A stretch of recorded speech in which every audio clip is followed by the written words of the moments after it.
Every time I drive into Ammanford, it feels a little bit magical, which is a bit odd because maybe some people would think it's a bit of a dive, but I love it. I mean, it's magical. It's literally magical.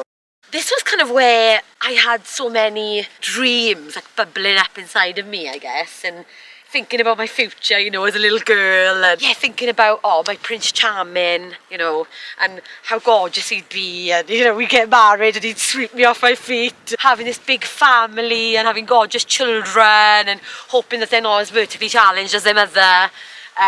So many dreams. I just love this town. Really, really precious times.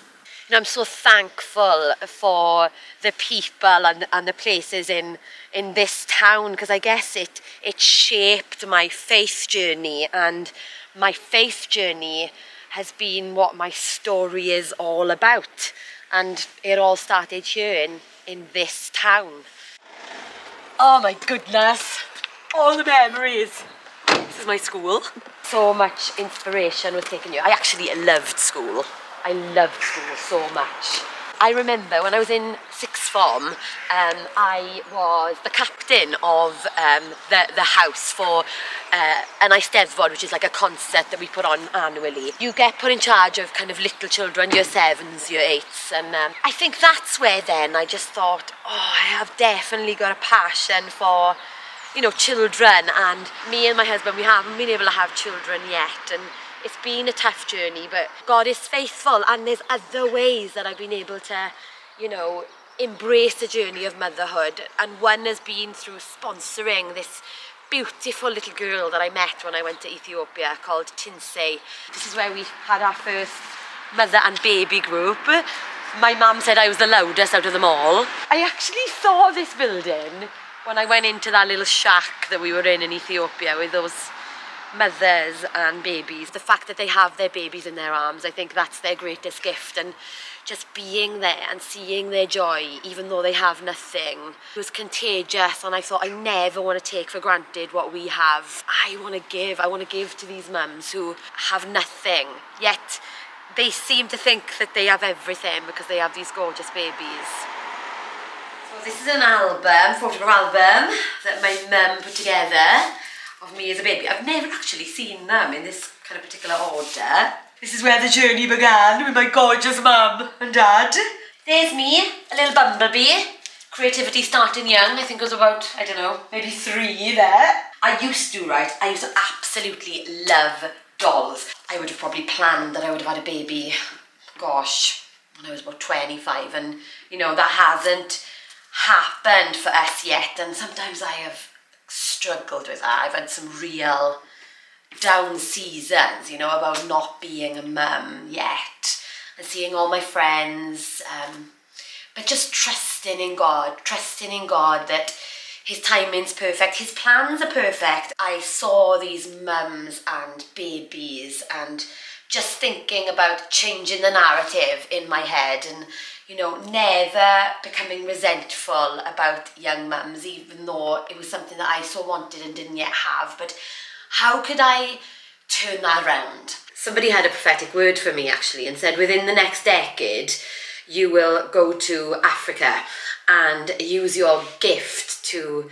bless people, and it'll be a significant moment in your life journey. 2 months prior to the end of that decade being up, in 2020, that I was asked by Compassion to go out to Ethiopia, which I think is beautifully orchestrated by our God. I remember the first time I met an Ethiopian mum and her baby. It was a shack, no light, no electricity, and going in and seeing this mum with her beautiful little baby. And I can honestly say, those babies' eyes, they shone, and there was no light in the room, but these beautiful eyes just kind of, oh, they captured my heart, and they had nothing. That was the first moment I thought, when I get out of here, I am going to immediately ask if I can sponsor this beautiful little girl. That I could, be some sort of a mother to this beautiful baby, even from afar. I'll always consider it one of my greatest privileges. Yeah, I just remember walking down this drive and there was a kind of gated blue wall with kids' little graffiti on it, walking into this mother and baby project. And there was one particular lady who, she just started sobbing as she kind of stood up and held her baby close to her and started talking about how her husband had left her. She was a single mum, she had this little baby and a 5-year-old, and prior to this project, she had nothing. She had no money for her rent, she had no clothes to put on herself or her baby, no food. And she was just sobbing, I think, as she, was realising again what this compassion project had done for her, how it had supplied, all these things that she had not had. And we heard other of the mothers' stories, and it was just the same. It was, we had nothing. These children and mothers would probably have been, left for dead at worst, and yet here they were having these things, these simple things that we take for granted provided for, and they just kept saying thank you, thank you, thank you, thank you. I wanted to bless them back in the way that they blessed me, because I knew I would never be the same again after that moment. And I thought, what can I give them in this moment? What can I give them? I remember that prophecy, and I remember thinking, you will go out and you will use your creativity. And I just remember thinking, I'm just going to sing for them. I'm going to sing for them. So I sang.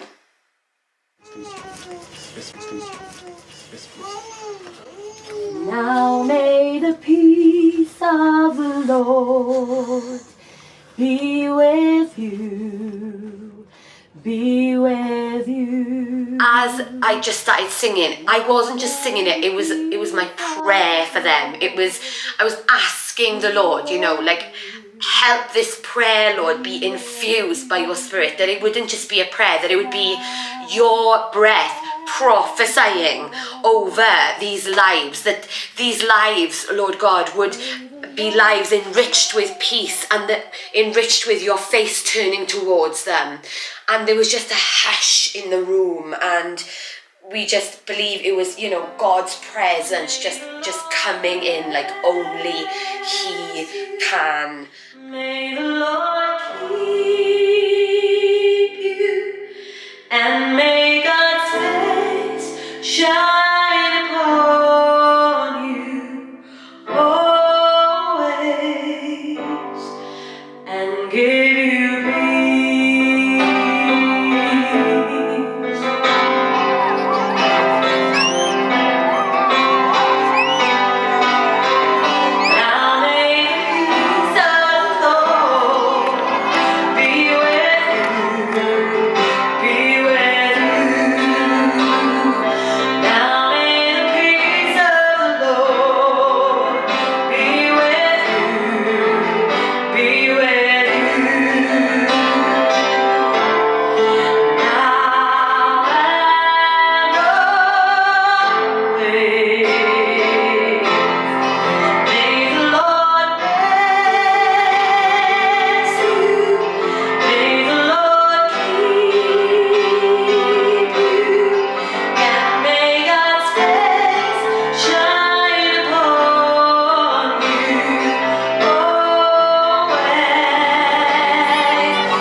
Give you peace, and give you peace.